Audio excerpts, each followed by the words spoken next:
So it's time to make a new idea, and you want to get your team together for the brainstorming session. Great idea, right?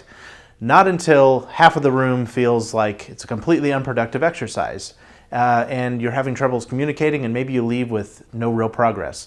Today I'm going to share with you some tactics for having better brainstorming sessions and using personality types to communicate better as a team. So what we're going to use is the Myers-Briggs personality type indicator.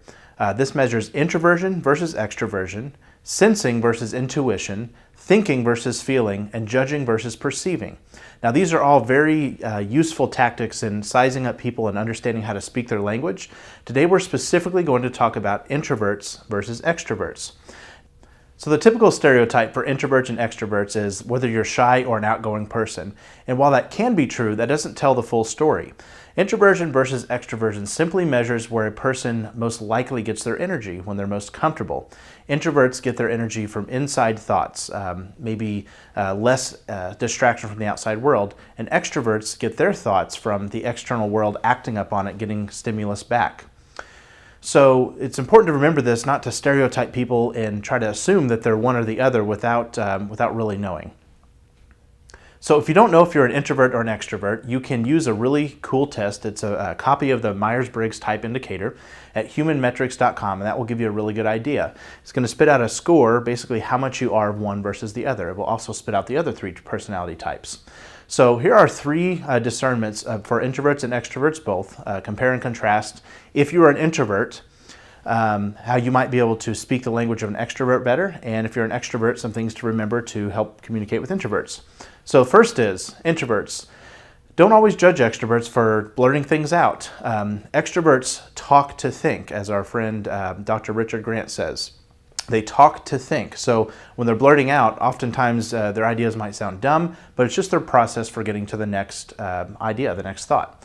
And extroverts, similarly, don't judge introverts for being quiet or unamused. They're not being unfriendly, it's just their process for taking it all in, making a decision before they offer it to the outside world. Number two, introverts realize the value of partnering with an extrovert to sell your ideas to large groups of people. So while you may have a really great idea, an extrovert's going to be more natural in getting feedback from others. Similarly, extroverts realize the value in partnering with an introvert to polish and vet out your idea.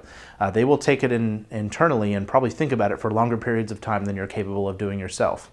The last one is introverts give extroverts a chance to externally flesh out their idea with a group. So if you're expecting this big long email chain with an extrovert, it's not ever going to happen, at least not naturally. It's a very forced thing for an extreme extrovert.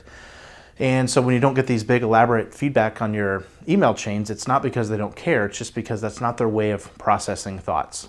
So pick up the phone and call them, or put them in a room full of people. And extroverts, in the same way, give introverts a chance before or after or both of the meeting to reflect on what was talked about. Give it to them in writing. This is where you'll get their best energy.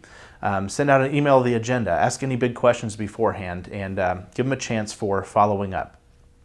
If you use those three things, understand in your room who is an introvert or an extrovert. Side tip, have everybody put that on their email signature or maybe a name tag or something. You're going to have an immediate advantage for communicating better together and understanding how to get the most out of your team. Hope that helps. You have better brainstorming sessions. If you need maybe a better look at that, give our team a call. We would love to help.